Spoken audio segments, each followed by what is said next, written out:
जय हिंद जय भारत। तो दोस्तों आप सभी को मैं आज की न्यू वैकेंसी शेयर करने वाला हूं कि आज की न्यू वैकेंसी क्या है दोस्तों।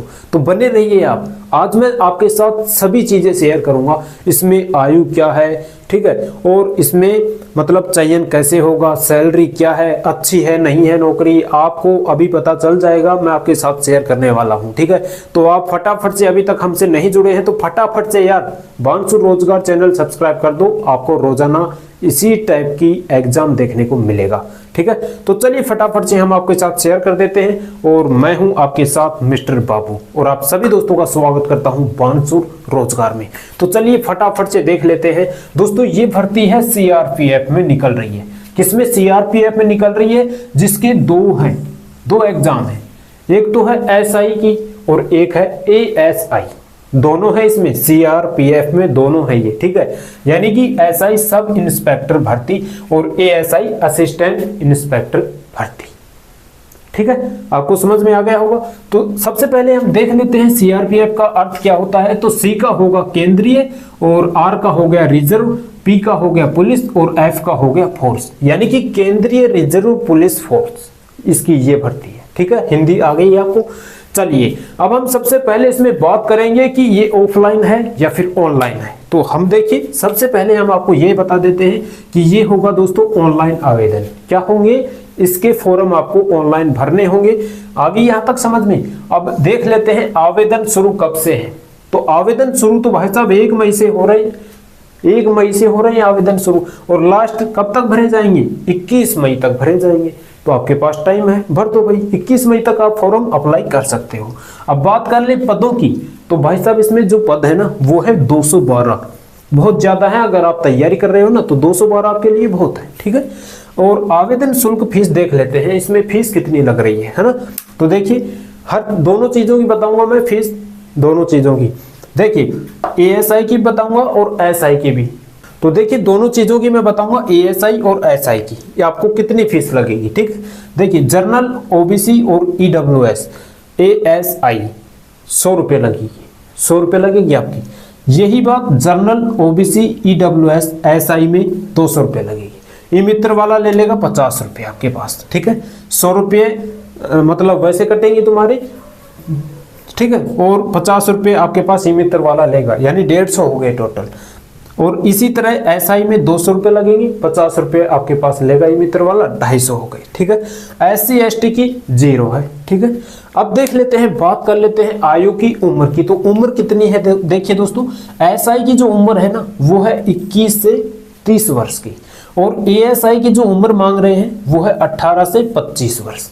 यानी कि एसआई में आप 21 से 30 वर्ष के फॉर्म अप्लाई कर सकते हैं, और एएसआई में 18 से 25 वर्ष तक के ही फॉर्म अप्लाई कर सकते हैं। यहां तक की बात आपको समझ में आ गई है तो कमेंट कर दो।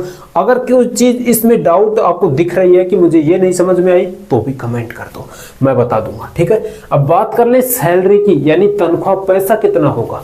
तो देखिए दोनों की बात करेंगे।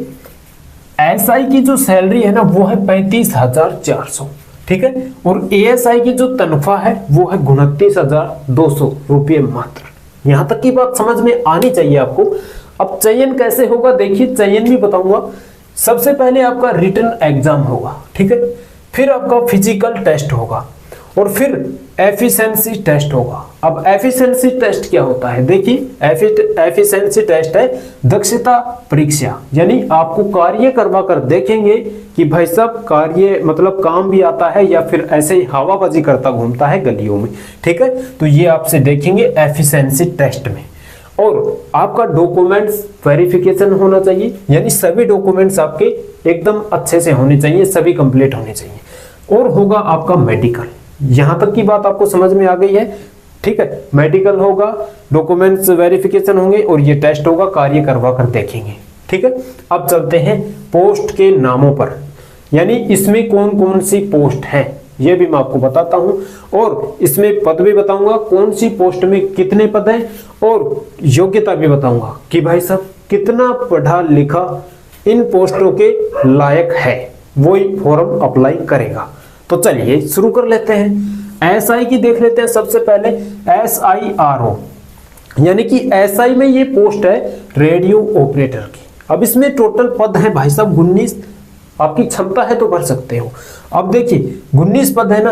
अब इसमें योग्यता क्या है? ग्रेजुएट होना चाहिए मैथ से। क्या होना चाहिए? ग्रेजुएट होना चाहिए मैथ से। और या फिर आपके पास कंप्यूटर साइंस है तो कंप्यूटर साइंस लगा सकते हो। देखिए ग्रेजुएट तो होना ही चाहिए। अगर मैथ से नहीं हो ना, आप ग्रेजुएट ही हो ओनली, तो आपके पास कंप्यूटर साइंस होना जरूरी है। यहां तक की बात समझ में आ गई। दूसरी ले लेते हैं एसआई क्रिप्टो।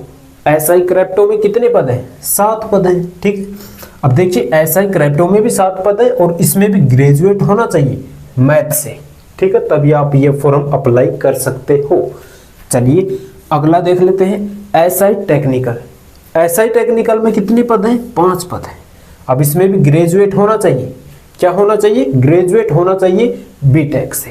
ठीक है, अब देखिए बीटेक से ये आपके पास डिप्लोमा होना चाहिए। ECEOCS के डिप्लोमा भी होना जरूरी है। ठीक है, या तो फिर आप ग्रेजुएट से बीटेक हो, या फिर आपके पास ECECS के डिप्लोमा होना चाहिए। ये सारी चीज है तो बहुत ही अच्छी बात है, आप आराम से फॉर्म अप्लाई कर सकते हो। आगे बढ़ लेते हैं एसआई सिविल में। अब ये जो एसआई सिविल है ना, ये सिर्फ पुरुषों के लिए है, मेल पुरुष यही भर सकते हैं इसको। अब इसमें पद है भाई साहब 20। ठीक है, अब 20 पद है तो इसमें भी भाई साहब योग्यता क्या होनी चाहिए? ग्रेजुएट होनी चाहिए सिविल इंजीनियरिंग। ठीक है, ग्रेजुएट होना चाहिए सिविल इंजीनियरिंग हो, और सिविल इंजीनियरिंग का डिप्लोमा होना चाहिए इसमें। सीधी बात ये है, सिविल तो होना चाहिए, ग्रेजुएट सिविल इंजीनियरिंग डिप्लोमा होना चाहिए, तभी आप इसमें फॉर्म अप्लाई कर सकते हो। अब देखिए अगली आती है एएसआई टेक्निकल। एएसआई टेक्निकल के कितने पद हैं? 146 पद हैं। अब ठीक है, 146 पद है तो इसमें भी योग्यता क्या है? ग्रेजुएट होना चाहिए बीएससी। ग्रेजुएट होना चाहिए बीएससी से, या फिर ग्रेजुएट होना चाहिए मैथ से, या फिर ग्रेजुएट होना चाहिए भाई साहब कंप्यूटर इंजीनियरिंग से। बात तो समझ में आ रही है आपको? ठीक है, ये तीनों से आप ग्रेजुएट हो तो भाई साहब फॉर्म अप्लाई कर सकते हो। और इसमें और भी है, देखिए डिप्लोमा होना चाहिए रेडियो का। आपके पास रेडियो का अगर डिप्लोमा है तो आप इसको फॉर्म को अप्लाई कर सकते हो। और इलेक्ट्रॉनिक्स डिप्लोमा होना चाहिए आपके पास। ठीक है, क्या होना चाहिए? इलेक्ट्रॉनिक डिप्लोमा होना चाहिए। ये चीजें आपको समझ में आ गई है। देखिए ग्रेजुएट से बीएससी होना चाहिए, या फिर ग्रेजुएट से मैथ होनी चाहिए, या फिर ग्रेजुएट से कंप्यूटर इंजीनियरिंग होना चाहिए। और साथ ही साथ आपके पास अगर डिप्लोमा है, रेडियो डिप्लोमा है, तो रेडियो का डिप्लोमा लगाइए। अगर आपके पास इलेक्ट्रॉनिक्स डिप्लोमा है तो ये लगा दीजिए। यहां तक की बात समझ में आनी चाहिए। ठीक है, अब देखिए आगे देख लेते हैं। लीजिए एएसआई ड्रग्समैन। एएसआई ड्रग्समैन में कितने पद है भाई साहब? 15 पद है, मात्र ही 15 पद है। ठीक है, अब देखिए इसमें क्या चाहिए? इसमें ओनली चाहिए सिविल मैकेनिक इंजीनियरिंग। क्या चाहिए? Civil mechanical engineering.